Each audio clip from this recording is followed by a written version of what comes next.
3-4-1-2 today, trying to do something a little different. It does have two up front. So we got that checkbox marked, but nothing on the Steam Workshop. When will I learn?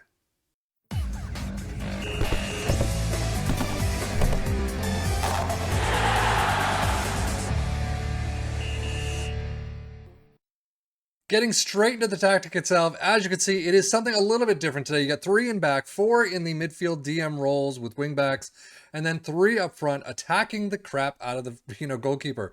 But sweeper keeper in support, 3 ball playing defenders. You have wingback on support on the left, a wingback in attack on the right, 2 DMs in the central DM spot, an attacking midfielder in attack, and then 2 advanced forwards in attack up front. It is a positive mentality, custom tactical style. In possession is fairly wide. Pass into space, play out of defense, passing directness slightly shorter, and the tempo is higher. Low crosses and work the ball into the box. In transition, counter press, counter, roll it out, and distribute to center backs. And then out of possession, high press line of engagement, standard defensive line, trigger press much more often, prevent short goalkeeper distribution, and as usual, opposition instructions are nil. League table, though, you can see Newcastle getting into Champions League spots. So they have done very well for themselves. 65 points, not really close to Liverpool in third. And then above, Man City only with 87 points this time. It's a little down for them. Wolves in ninth, so about standard. 17, 17, 14 with 58 points. Tottenham in 11th, 16, 5, and 17 losses. 53 points. They're all well above relegation at 32 points. That's pretty low. But still, Tottenham, you would hope to be much higher. So it obviously didn't work for you. Newcastle, it kind of helped. Tottenham's schedule actually looks pretty green at the first half of the season. You got, Champions League Group C 2-7 loss away from home against Ajax. But everything else, you got a Sporting draw in there, but everything else looks pretty nice. 1, 2, 3... 4 losses in the first half of the season, 0-5 to Manchester United. Ouch. But second half of the season, you can see moving on in the EFL Cup, 4th round, the FA Cup 3rd round, and then the replays right here, 3-0 against Brentford. You're moving on against everything until 0-3 against Arsenal, FA Cup 4th round. You're continuing on the EFL Cup, though. EFL Cup final against Arsenal, yet again, 0-2 loss. You're out 1 trophy. Frankfurt... Nope, you got 0-0 away from home and then 3-3 at home. You continue on through, who is it? RB Leipzig, Real Madrid, and then Liverpool you lose out in the absolute final against the Champions League. 1-2. That is, that's a close one. That's a very close one. But overall, you also have 1, 2, 3, 4, 5, 6 in a row of just winless right there. The second half of the season, you have some pockets here and there, but overall, yeah, it kind of killed it. That right there, I don't know. You've got a lot of losses that you just should have turned into wins. Not by much, 1-2. Real Madrid, but 1-1. Brentford at 0-1 should have, turned out. Fulham 1-2. You could have turned these around if you were imagining it yourself. Maybe. Who knows? Wolves, on the other hand, a few more losses, a few more draws, but a nice streak here from Crystal Palace all the way down to West Ham.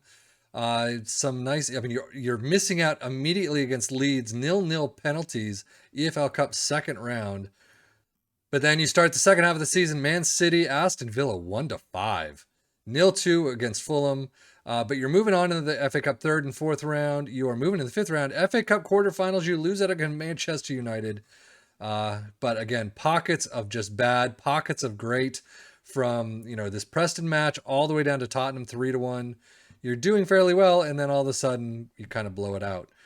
But 3-1, this May is looking nice. You picked it up a bit. 3-3 against Liverpool. Looks pretty good there, especially at Anfield. So this May looks really nice to pick it up things, but you really should have gotten Nottingham Forest, Southampton, Everton. Probably should have converted those a little bit better than you did. But still, you're in Champions League spots in the end. 4th place is a fantastic result for Newcastle. First half of the season for Wolves doesn't look too bad at all. August looks fantastic. Then losses against Aston Villa and Man City, not by much. A loss against West Ham in October. 2 losses. You're losing out to Blackpool in penalties in the EFL Cup 3rd round. But Liverpool 1-5 at Anfield. So finishing out the first half, not so great. The second half does not look fantastic at all. You do have a couple run. You have a run from Fulham all the way down to Southampton, and then a couple here and there. But overall, not great. Definitely not a great finish. You're losing out against Rotherham 1-2 in the FA Cup third round. So definitely not fantastic. So Wolves had no transfers whatsoever. Newcastle, you have Cameron Dawson for 125K for Sheffield Wednesday. Douglas Santos from Zenit for 46.5 million. How did he do? Not too bad. 699 and 15 appearances. Uh, he's not looking too bad. Might have to look at him. But that's about it. Tottenham have Lazari coming in for 37.5.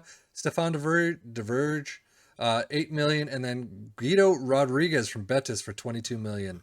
And that's it. Stats wise, though, we see a little bit better than we've seen in the past. Third place Wolves, 79 goals.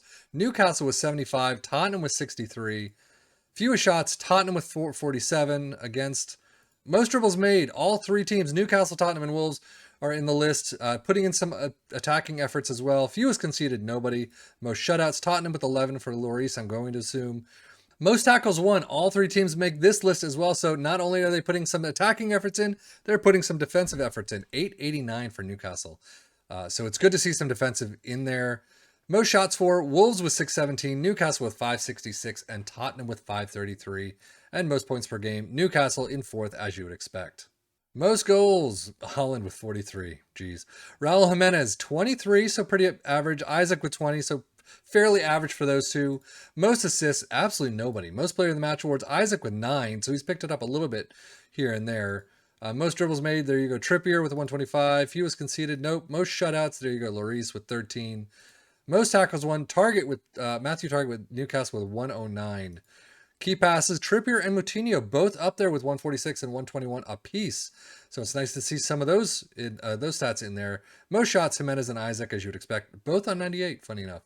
And then Tottenham-wise, Harry Kane only with 24 goals this season in all competitions, down from what we've seen him before in several other tactics. Son with 743, highest average rating, though. That is fantastic to see. Harry Kane with most assists, 18. So they must have had some other people in there scoring all the goals. And then most player in the match awards, 8 for Kane. Not too bad, actually, for Kane. He had a fantastic season, it looks like, doing kind of a bit of everything. But top goal scorer for Newcastle, Isaac with 21. Highest average rating, 742 for Isaac, looking fantastic. Most assists, Trippier with 13. And then most player of the match awards, 9 for Isaac. Again, sitting up there. Some of these stats are worse than others. Other tactics we've done, some are much better. So goal scorer, Jimenez with 25, a fantastic tally there. Nunez with 736, highest average rating, also with 9 assists. And then a 5 player in the match awards for Nunez as well. So the tactic itself, Tottenham, not so much. I know Tottenham's got issues. They're really all over the place, but you really would expect them at least, close to the Conference League thereabouts. But Newcastle getting 4th place is a fantastic outcome for them. Wolves, pretty bang on average. But that is it for me, Safian FM for the Football Manager blog channel. As always, thank you so much for watching. Take care and enjoy.